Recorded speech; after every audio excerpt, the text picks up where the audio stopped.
Welcome to Spin Cycle America. This is a special edition, the history of American football. From a rough college game to America's game, football. Welcome to Spin Cycle America. I'm Coach. Now, normally on Sunday, we normally would be working through American stories of history. But today, I'm going to go ahead and talk a little bit, or take a little bit of a detour, and still talking about history, but we're going to talk a little bit about football, how it began. So we're taking a little bit of a shift here because football season is here, it's upon us. So let's get started. High schools across America are putting on the pads, college football is underway, and the NFL is getting ready for another season. And as a football coach, I couldn't let the season get rolling without talking about something I love, football, and how it all started. So, the American history, or the history of American football, because the game we watched today isn't anything that they played 150 years ago. It is completely different. It's not even close. So today we're going to go ahead and step back in time, back into history. And we're going to go back to the beginning, to where it all started. Where did football come from? Believe it or not, American football didn't start as American football. It came, the game developed from older forms of soccer and rugby. Both games eventually made their way across the Atlantic and became popular at American colleges. Then something important happened. On November 6, 1869, Rutgers and Princeton developed or played a game that is commonly recognized as the first football game. But here's the interesting part. It didn't even look much like the football we know today. The rules were much different. There wasn't a modern line of scrimmage. There wasn't even a forward pass. You can't even throw the ball forward. And there certainly wasn't a 100-yard field with hash marks and or even a play clock. It was the beginning, not the finished product. Rugby changes the game. So during the first years that followed, rugby became increasingly influential in American football. And that's where things start getting interesting. American football became a combination of different influences. College or soccer contributed some of the game's early traditions. Rugby contributed running with the ball and other elements. American coaches and players began changing the rules. And eventually, something completely different began to emerge. American football. Still, we're not where we are today. The father of American football. So, one name stands out when we talk about the development of the American game, or the modern game of football. Walter Camp.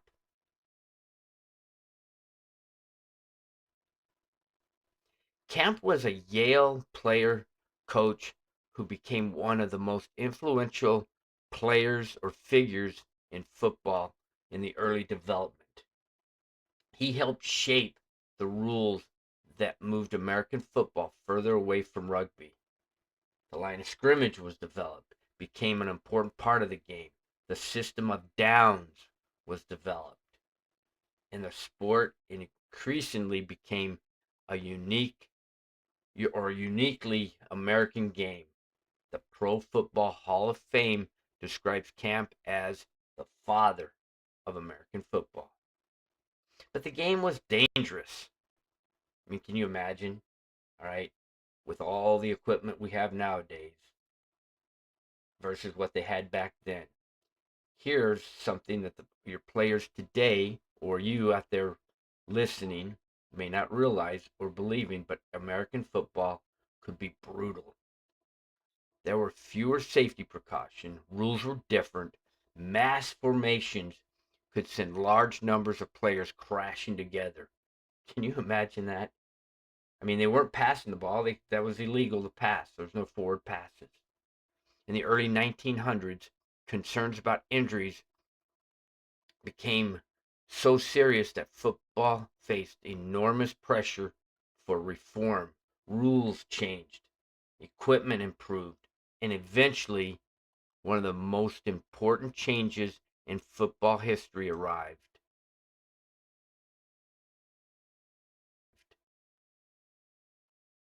The forward pass.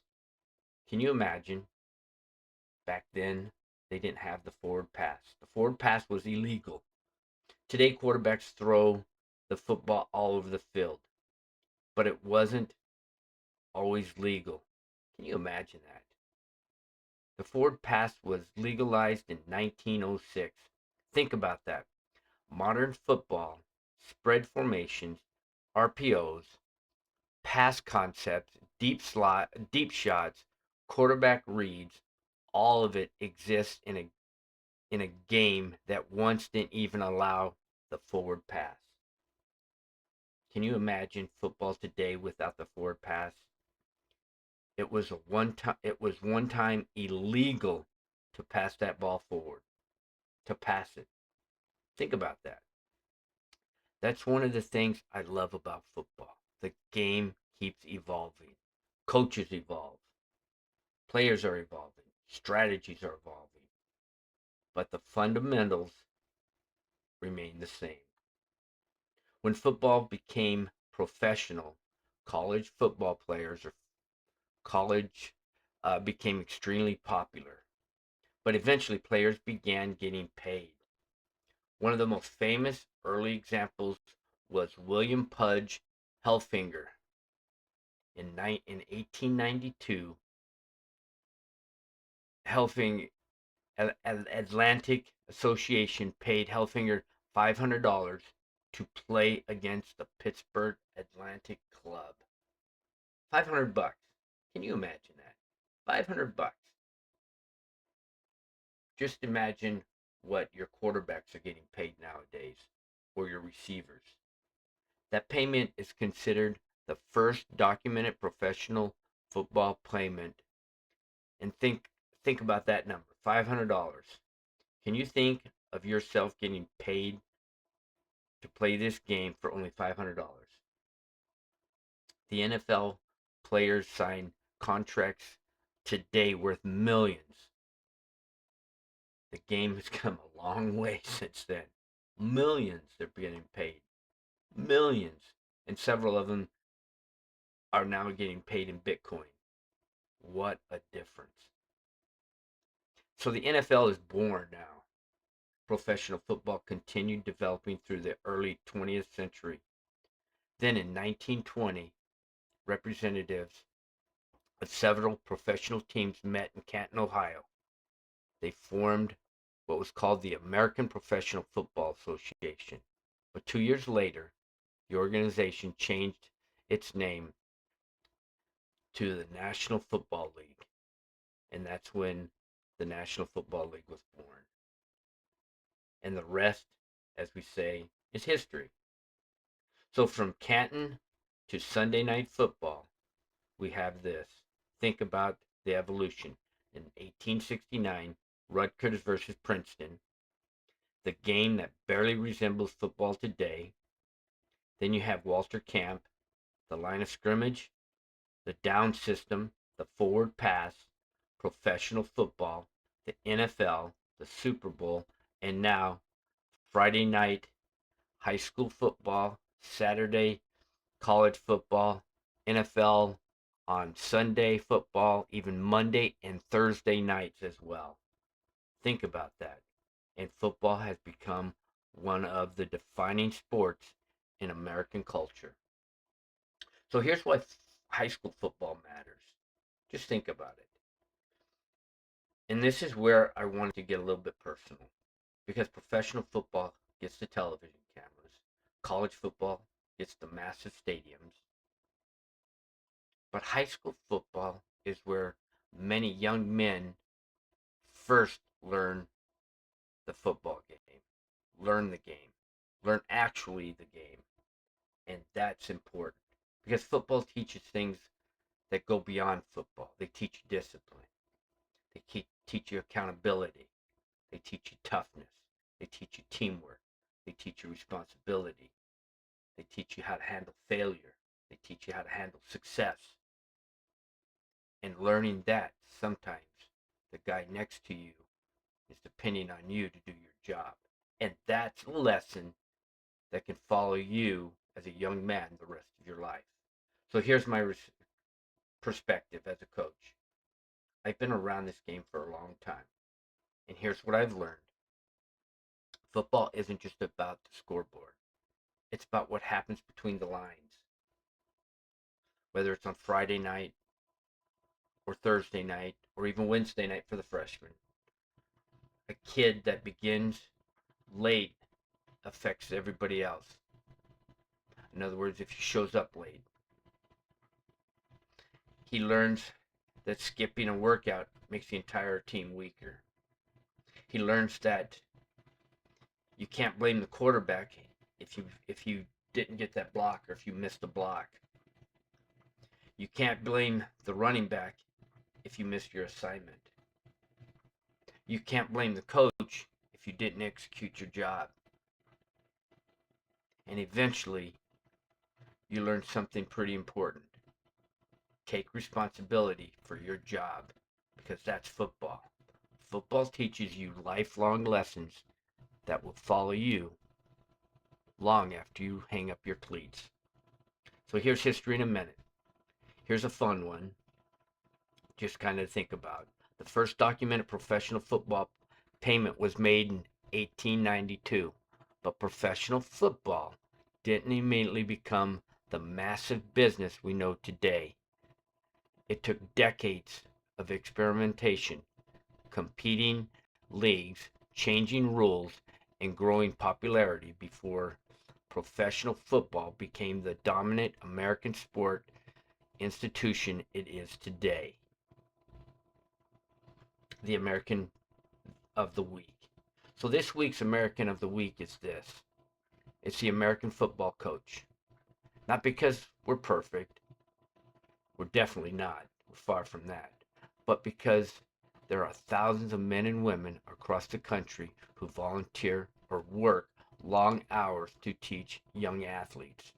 That includes those that are in the booster club or volunteering behind the scenes to help raise money at the high school levels or the youth levels, because they're teaching more than blocking and tackling. They're teaching life lessons. And a lot of those coaches will never appear on television, but they matter. They matter to every player because they touch every player's lives. So here's my coach's salute. Today's salute goes to every high school football player putting on a helmet this season. Whether you're a starter, a backup, a scout team player, the kid hoping to get on the field, keep working. You don't know where football might take you, but even if football doesn't take you anywhere after school, the lessons you learn will. So here's the verse of the day. Whatever you do, work heartily as for the Lord and not for men. Colossians paragraph 3, verse 23. That's a football lesson if I've ever heard one. Do your job, do it right, and give everything you got. So here's the question of the day. What was your favorite football team growing up, and what made you love that team the most? Or what is still your favorite team and why? And who is it? Whether it's a high school team, a college team, or an NFL team. Tell me in the comments. So here's Coach's challenge. Here's today's challenge. Go watch a football game.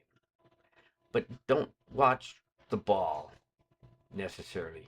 Watch the players who don't have the ball, such as watch the offensive lineman, watch the defensive lineman, watch the safety, watch the receiver.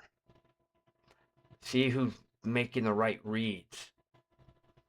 Watch the receiver blocking downfield. Watch the special teams. Find the players doing the little things that don't show up in the statistics, because that's where football is really being played. So here's the coach's whistle. Football has changed a lot since 1869. The equipment has changed. The rules have changed. The strategies have changed. The money certainly has changed. But one thing hasn't changed. Football is still a team game. You can't win by yourself. Somebody has to block for you. Somebody has to tackle. Somebody has to make the read. Somebody has to do the dirty work. And that's why I love this game. Because football teaches you something that applies to life. Your job matters. Maybe nobody sees it. Maybe nobody gives you credit for it. But your teammates are counting on you. So do your job, do it right, and leave the field knowing you gave everything you had. Leave it all on the field. I'm Coach. Thank you for joining me here today on Spin Cycle America, special edition. Remember, this isn't about being perfect. It's about being responsible. It's about understanding where we came from, appreciating the freedoms we have, and doing our part to leave this country better than for the next generation. Have a great day. Take care of yourself, take care of your family, and take care of each other. God bless you, your family, and may God continue to bless the United States of America. I will catch you all on the next episode of Spin Cycle America, and you all have an outstanding day.